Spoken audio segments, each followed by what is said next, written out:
We all know the famous story of the priest, the minister, and the rabbi, where they were having a debate as to when life starts. Now, last week we spoke about when life ends. Now we'll speak about when life starts. They were talking about, there's a whole theological issue, and the priest said that life starts at conception. The minister said, no, life starts at birth. And the rabbi said, life starts after you marry off your children and the dog dies.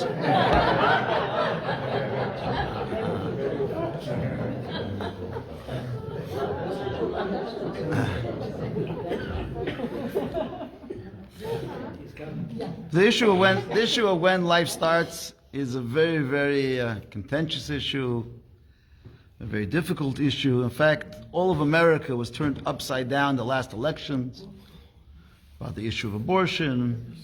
Everyone knows Roe v. Wade. You hear a lot about it. Most people don't know exactly what it is, but they know it's a problem when you hear that.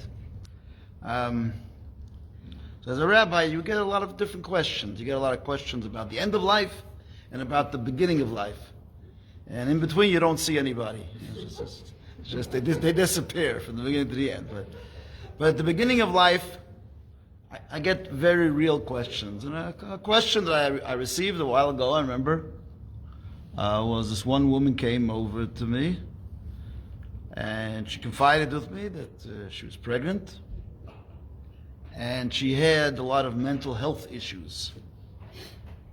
And, she fell into deep depressions, and she was suicidal. And so she asked me if she can, she just became pregnant. She asked if she could terminate, if it's morally okay to terminate the pregnancy, because it would be a danger to her to have another child. And it would be maybe a danger to the child as well if she would mother the child.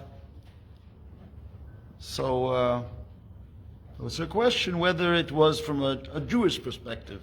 Right now, as I spoke last week, that we speak about,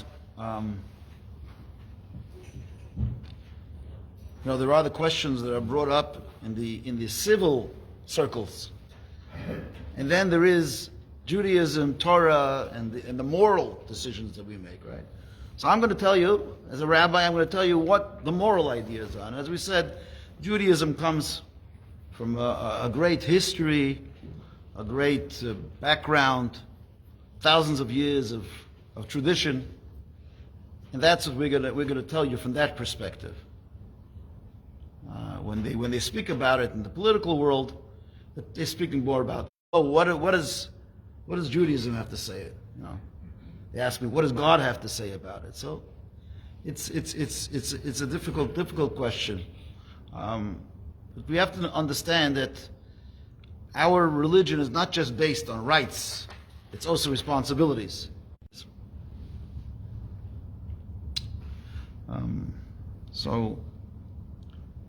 Like when we learn about in the Bible, the Ten Commandments, we learn about thou shalt not murder.